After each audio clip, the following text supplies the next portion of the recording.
বিশ্ব রাজনীতির সবচেয়ে উত্তপ্ত মঞ্চ মধ্যপ্রাচ্যের যুদ্ধ পরিস্থিতি হঠাৎই নতুন এক নাটকীয় মোড় নিয়েছে। কারণ মার্কিন প্রেসিডেন্ট ডোনাল্ড ট্রাম্প 7 এপ্রিল ইরানের বিরুদ্ধে সভ্যতা ধ্বংসের হুমকি দেওয়ার কয়েক ঘন্টার মধ্যেই সামনে উঠে এসেছে নতুন যুদ্ধবিরতির ঘোষণা। আর চাঞ্চল্যকর এই পরিস্থিতি পুরো বিশ্বের নজর কাড়লেও প্রশ্ন উঠছে, ধ্বংসের দ্বারপ্রান্ত থেকে হঠাৎ শান্তির বার্তার আড়ালে আসলে কি ঘটছে মধ্যপ্রাচ্যে।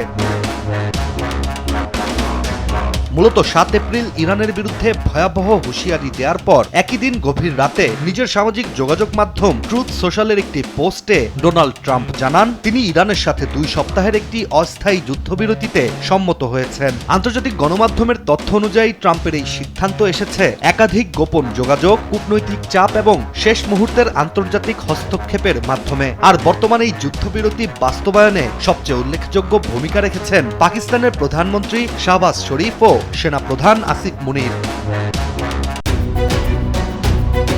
1.5 যুগ ধরে ভালোবাসার নিড়ে এসিআই পিওর সল্ট।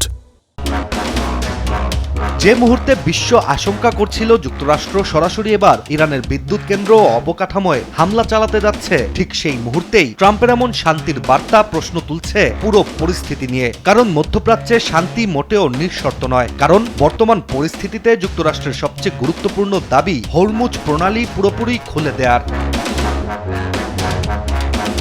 তবে ইরানও এখন পর্যন্ত পুরোপুরি নতি স্বীকার করেনি, বরং কৌশলী এক অবস্থানই নিয়েছে। দেশটির পররাষ্ট্রমন্ত্রী আব্বাস আরাকচি স্পষ্ট করেই জানিয়েছেন, যদি ইরানের ওপর হামলা বন্ধ হয় তাহলে তাদের বাহিনীও প্রতিরোধমূলক অভিযান থামাবে। একই সঙ্গে একটি সতর্ক বার্তাও দিয়েছেন তিনি, হরমুজ প্রণালী দিয়ে যাতায়াত পুরোপুরি ইরানের সমন্বয়ের মধ্যেই চলবে এবং প্রযুক্তিগত সীমাবদ্ধতা বিবেচনায় রাখা হবে।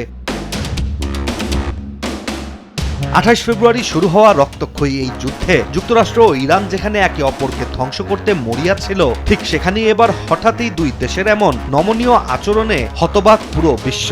আর এই পরিস্থিতি বাস্তবায়ন করতে পাকিস্তানের পাশাপাশি চীনও একটি বড় খেলোয়াড়। একাধিক সূত্র অনুযায়ী যুক্তরাষ্ট্রকে যেভাবে পাকিস্তান রাজি করিয়েছে, ঠিক সেভাবেই শেষ মুহূর্তে চীন হস্তক্ষেপ করে তেহরানকে নমনীয় হতে চাপ দিয়েছে, যার ফলেই যুদ্ধবিরতির নতুন পথ তৈরি হতে চলেছে।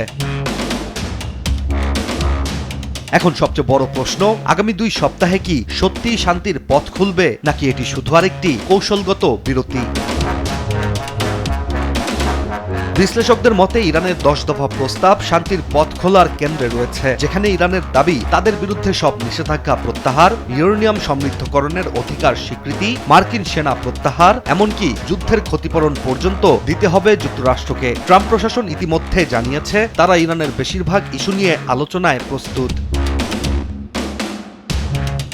এছাড়া মধ্যপ্রাচ্যের বর্তমান পরিস্থিতি নিয়ে বড় একটি অনিশ্চয়তা রয়ে গেছে ইসরায়েলকে ঘিরে। কারণ যুদ্ধবিরতির ঘোষণা নিয়ে দেশটি এখন পর্যন্ত আনুষ্ঠানিক কোনো বিবৃতি দেয়নি। ফলে 2 সপ্তাহের যুদ্ধবিরতি ও আলোচনার নতুন এই সুযোগ ইসরায়েলের যে কোনো পদক্ষেপে ভেস্তে যেতে পারে।